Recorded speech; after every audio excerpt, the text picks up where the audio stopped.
Education और resources हमारे पास हैं, उसको आप रिलीजन बेस पे डिवाइड करेंगे, कास्ट बेस पे डिवाइड करेंगे तो फिर हमारा देश कहीं जाएगा ना। आपको एक स्टूडेंट को मेरिट बेस्ड सिलेक्ट करना है, आप उनको उनके रिलीजन पे बेस सिलेक्ट नहीं कर सकते। आप पहले तो गवर्नमेंट एड वापस कीजिए, आप गवर्नमेंट एड लेना बंद कीजिए। जो लैंड आपने मुफ्त में गवर्नमेंट से एक्वायर करी, उस वक्त मांगी यूनिवर्सिटी के लिए, उस लैंड को पे ऑफ कीजिए। जी हर्डल्स आ रही हैं, उसमें कोई दो राय नहीं है। उन हर्डल्स को हम पार करके आगे बढ़ रहे हैं, इसमें भी कोई दो राय नहीं है। जी देखिए, बिफोर बीइंग अ हिंदू मुझे लगता है इस देश का जो आईन है वही हमें इस चीज़ की इजाज़त नहीं देता।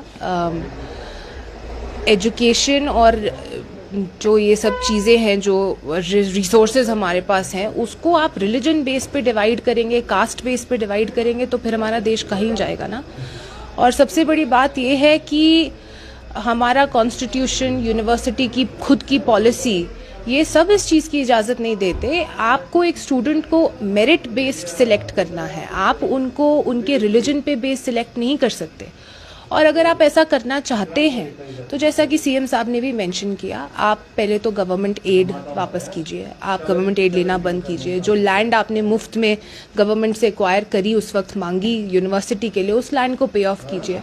फिर अपनी यूनिवर्सिटी की पॉलिसी बदलिए, उसके बाद हमें कोई दिक्कत नहीं, आपको जो ठीक लगे उसके बाद आप कीजिए, बट उससे पहले आप हमारे स्टूडेंट्स का हक नहीं खा सकते। लेकिन जो ये हिंदू ऑर्गेनाइजेशंस या हिंदू के बड़े बड़े नेता जो हैं वो इस तरह की डिमांड करें, do you think are they on wrong track?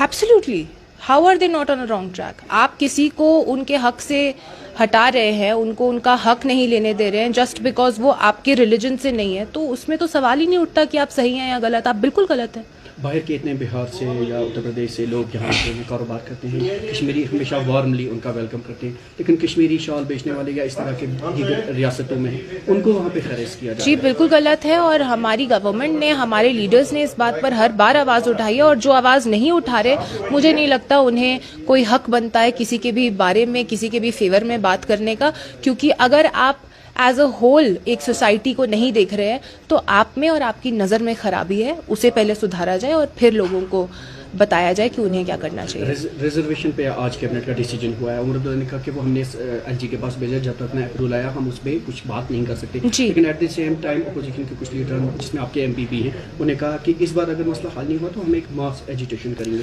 देखिए, एजिटेशन या किसी भी तरह की कोई भी बात अगर वो रखना चाहते हैं, उनका हक बनता है, वो रख सकते हैं, उनके उसके लिए हम किसी को नहीं रोक सकते। रहा सवाल रिजर्वेशन के इशू का, रिजर्वेशन पे आज बात हुई है, सब कुछ फाइनलाइज हुआ है। एलजी साहब के पास जो भी डॉक्यूमेंट्स जाने थे वो गए हैं। अब उस पर क्या फैसला बनता है वो तो हम देखेंगे। वो तो उस बारे में मेरा कुछ भी बोलना इस वक्त बनता नहीं है, क्योंकि इस पर कैबिनेट और सीएम साहब बात करें वो ज़्यादा बेहतर होगा। तो मैम, नेशनल कॉन्फ्रेंस को भी लोग तनकीद का निशाना बना रहे हैं कि जो वादे इन्होंने मैनिफेस्टो में किए अभी तक फुलफिल नहीं हो रहे हैं। उमर पे कहना है कि हर्डल्स आ रही हैं एलजी इंतजामिया की तरफ से, so how you will tackle all these issues? जी हर्डल्स आ रही हैं, उसमें कोई दो राय नहीं है। उन हर्डल्स को हम पार करके आगे बढ़ रहे हैं, इसमें भी कोई दो राय नहीं है। और रहा सवाल हमारे मैनिफेस्टो का, हम 5 साल की सरकार है।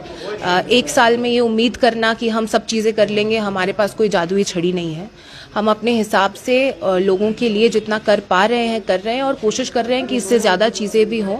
और 5 साल के एंड में जब हम दोबारा लोगों के पास जाएंगे तो इंशाल्लाह सारी चीज़ें पूरी हो चुकी होंगी। और ये मैं ही नहीं, ये हमारी लीडरशिप भी कहती है। जो है लोगों को, मतलब आप मैसेज दे रहे हैं, सब्र से काम लिया जाए। और लोगों को मैं ये भी कहना चाहूँगी कि आप थोड़ा सब्र रखें। ये वक्त थोड़ा मुश्किल है, बट इससे भी हम निकल जाएंगे।